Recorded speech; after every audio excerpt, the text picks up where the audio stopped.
तो बच्चों जो लास्ट हमारा माउंटेन रेंज रहती है वो है शिवालिक रेंज। इसकी जो ऊंचाई है बहुत कम है, 900 से 1100 मीटर के लगभग है।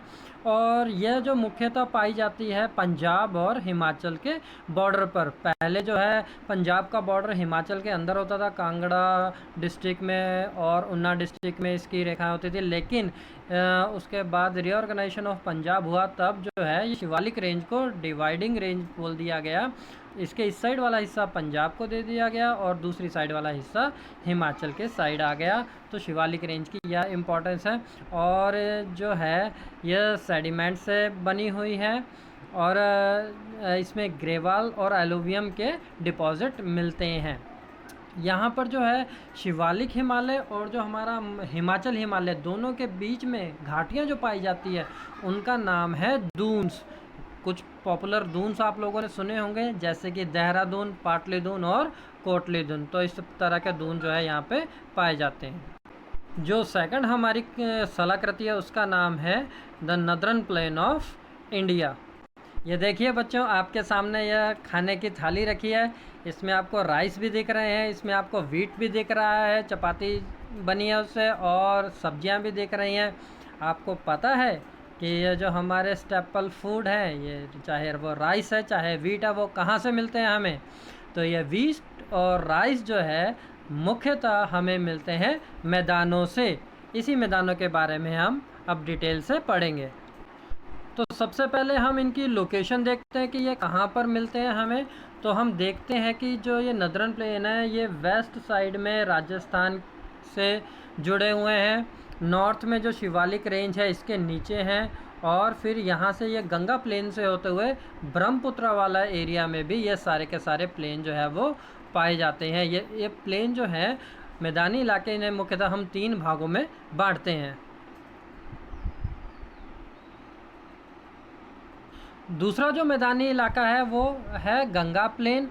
गंगा प्लेन जो है मुख्यतः गंगा नदी और उसकी सहायक नदी जैसे यमुना, घाघरा, गंडक और कोसी के द्वारा जो है वो बना गया है। और तीसरा मुख्यतः मैदानी भागों का जो हिस्सा है वो हमारे पूर्व में है, पूरे आसाम में है। ब्रह्मपुत्र प्लेन के नाम से वह जाना जाता है। तो इसमें मुख्यतः ब्रह्मपुत्र रिवर जो है और उसकी सहायक नदियाँ जैसे लोहित, दिबांग, सियांग, केमंग, सुबनसिरी, दिहंग, दिकू, दिसंग, ये सारी पाई जाती हैं। और यह जो ब्रह्मपुत्र नदी है यह जो है भारत से होती हुई जब ये बांग्लादेश में एंटर करती है तो ये गंगा नदी के साथ मिलकर, इस यहाँ से गंगा नदी होती है और बांग्लादेश में मिलकर दुनिया का सबसे बड़ा डेल्टा, जिसे हम ब्रह्मपुत्र डेल्टा कहते हैं, वो बनाती है। ओके, ब्रह्मपुत्र जो मैदान है इसकी एक सबसे महत्वपूर्ण खासियत यह है कि इसके अंदर एक आइलैंड पाया जाता है। आइलैंड मतलब कि रिवराइन आइलैंड, नदीय द्वीप पाया जाता है, जिसका नाम है मजूली। मजूली जो है पूरी दुनिया में सबसे बड़ा ऐसा द्वीप है जो नदी के अंदर ही है। इसके दोनों कोर्स आप दोनों साइड से देख सकते होंगे। यहाँ पर ऊपर से लेके यहाँ नीचे तक जो है जब ये नदी आती है तो यहाँ साइड से होकर बहती है। बीच में इसके जो है द्वीप है जहाँ लोग रहते हैं, और यह दुनिया का सबसे बड़ा नदीय द्वीप है जिसका नाम मजूली द्वीप रखा गया है। आइए अब देखते हैं कुछ ऐसे प्रोडक्ट जो कि मिनरल से बने हैं, यानी खनिजों से बने हैं। चाहे आपका सीपीयू ले लो, चाहे मॉनिटर, चाहे जो भी प्रोडक्ट कंप्यूटर के हों, या नीचे गोल्ड, सिल्वर, डायमंड, कोई भी हमारी ज्वेलरी हो, पेस्ट हो, हमारा टॉल्क हो, हमारा मेडिसिन हो, या और भी हमारी जो है वॉचेस वगैरह, या जो भी हमारे पास मेकअप की जो आइटम है, they all are made up of minerals.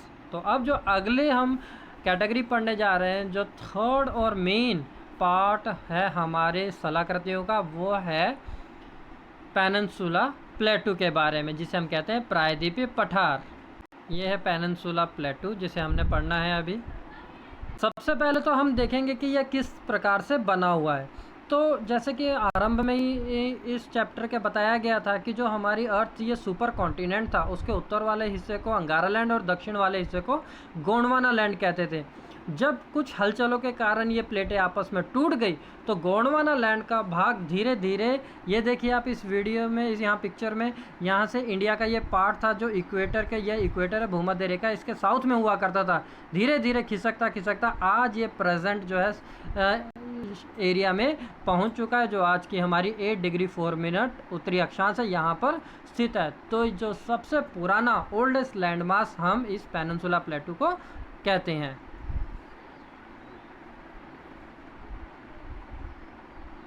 इसे जो है मुख्यतः दो भागों में बांटा जाता है, द सेंट्रल हाईलैंड और द दक्कन प्लेटू। ठीक है जी, मध्य उच्च भूमियाँ और प्रायद्वीपीय पठार। जो मध्य उच्च भूमियाँ उसको फिर हम छोटे छोटे 4 पार्ट्स में डिवाइड करते हैं, जिसका नाम है मालवा प्लेटू, बुंदेलखंड, बघेलखंड, छोटा नागपुर। ओके, और जो प्रायद्वीपीय पठार है उसे हम दक्कन ट्रैप भी है, वेस्टर्न घाट भी है, ईस्टर्न घाट भी है और द नदरन ईस्टर्न एक्सटेंशन भी है। ये इसी के ही प्रायद्वीपीय पठार के कुछ हिस्से हैं, जिसे हम अब मैप के सहायता से, ये देखिए ये मैप है, यहाँ पर आपको बताया गया है कि यहाँ पर जो प्रायद्वीपीय, ये पूरा प्रायद्वीपीय पठार है, इसे 2 भागों में, ये उत्तर वाले को सेंट्रल हाईलैंड कहते हैं और दक्षिण वाले को दक्कन प्लेटू कहते हैं। जो सेंट्रल हाईलैंड है इसको पश्चिम में अरावली पर्वत के द्वारा इसके अंदर है ये, और जो पूर्व में यहाँ पर छोटा नागपुर प्लेटू है इसके, और जो ये बीच में जो ये नदी है, ये नर्मदा नदी इस दोनों की बाउंड्री को डिवाइड करती है। नर्मदा के उत्तर में सेंट्रल हाईलैंड है और नर्मदा के दक्षिण में दक्कन प्लेटू है, और इस दक्कन प्लेटू के ईस्ट में जो है ईस्टर्न घाट है और वेस्ट में वेस्टर्न घाट जो है वो स्थित है।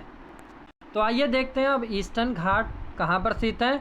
The Eastern Ghat run from West Bengal state through Orissa, Andhra Pradesh, Tamil Nadu in the south. मतलब कि जो हमारा ईस्टर्न पार्ट है इंडिया के साउथ का, ये है यहाँ वेस्ट बंगाल से लेकर या तमिलनाडु और आंध्र प्रदेश से होते हुए साउथ तक फैला हुआ है, जिसकी ऊंचाई लगभग 600 मीटर है। बहुत कम इसकी ऊंचाई है ईस्टर्न घाट की, थोड़े ऊंचे पर्वत हैं ये। The Eastern Ghat are discontinuous, ये कटे हुए हैं क्योंकि यहाँ पर जो है महानदी, गोदावरी, कृष्णा और ये कावेरी नदियों के द्वारा ये बीच में से कटे फटे हैं, ये अपना डेल्टा जो है यहाँ पर बनाते हैं, और अंत में यहाँ पर जो बे ऑफ बंगाल है, यहाँ बंगाल की खाड़ी में ये सारी नदियाँ जो है गिरती हैं, इसलिए इसे हम कटा फटा कहते हैं।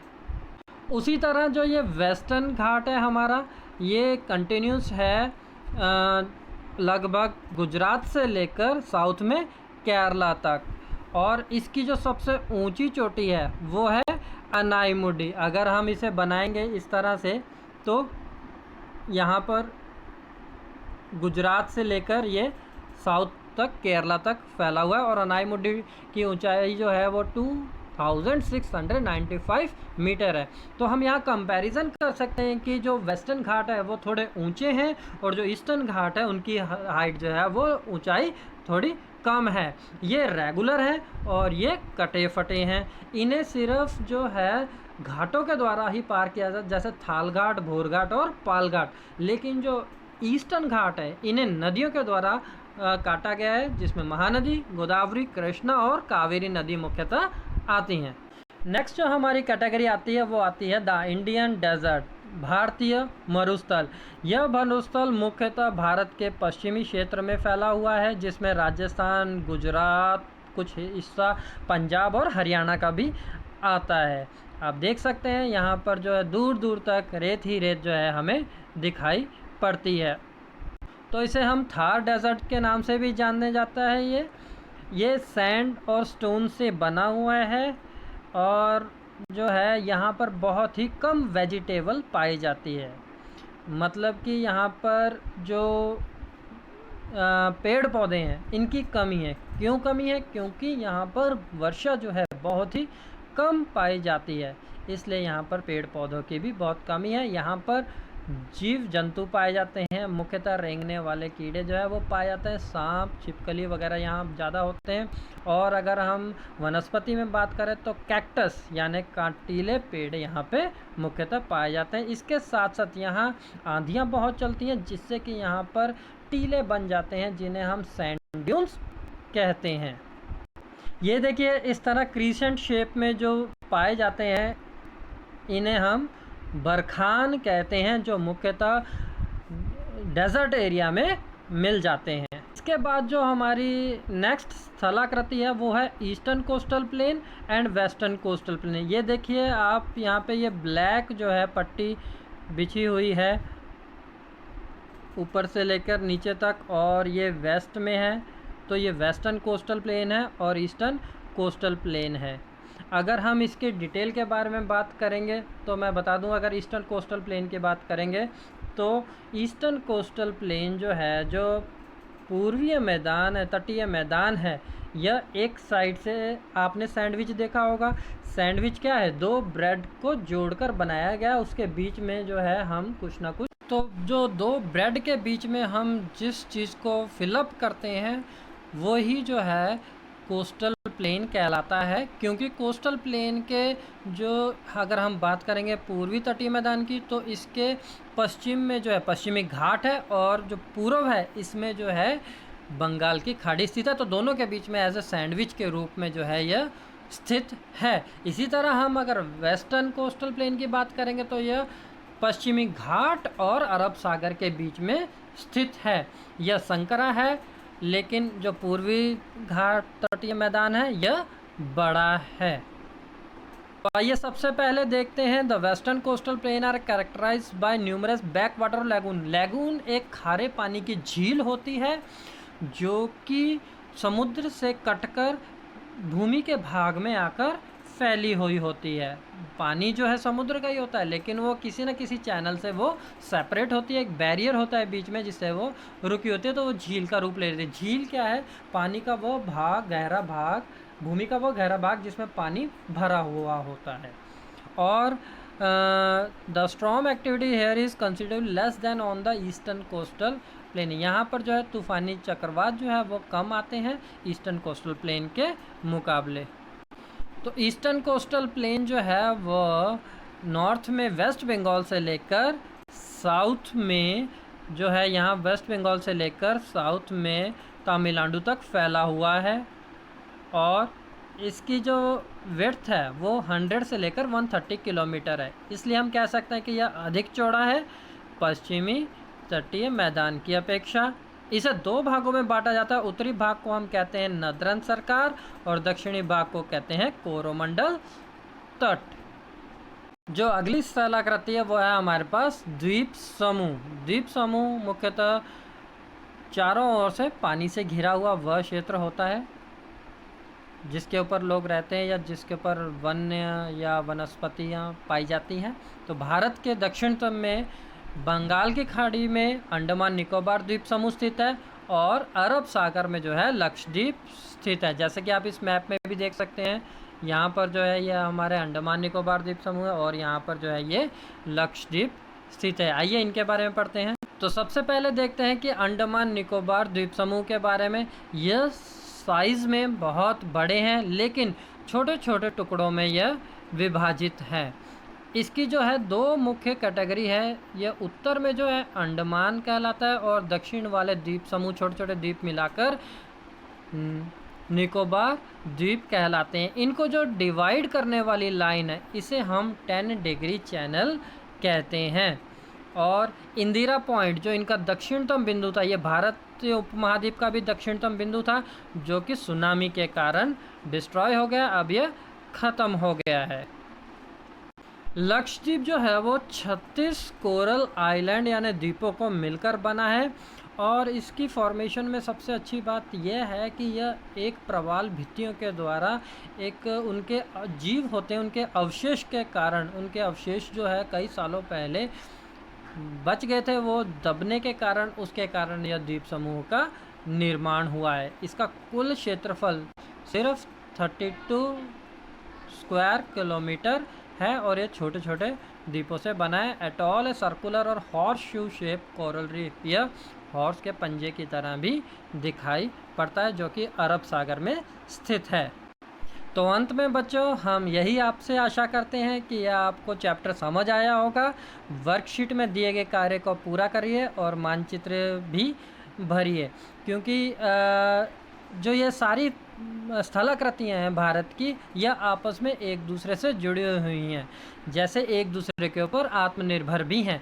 जो हिमालय पर्वत है, उसके बाद हमारे पास मैदानी इलाका आ जाता है, मैदान के बाद हमारे पास पठार आ जाता है, और उसके पूर्व में पूर्वी घाट, पश्चिमी घाट और द्वीप समूह, और फिर हमारे पास इंडियन डेजर्ट भी आ जाता है। तो ये सारे के सारे भाग आपस में जुड़े हैं और हर किसी की अपनी अपनी इम्पोर्टेंस है। हम लोग भाग्यशाली हैं कि भारत में विभिन्न तरह की स्थलाकृतियाँ पाई जाती है। धन्यवाद।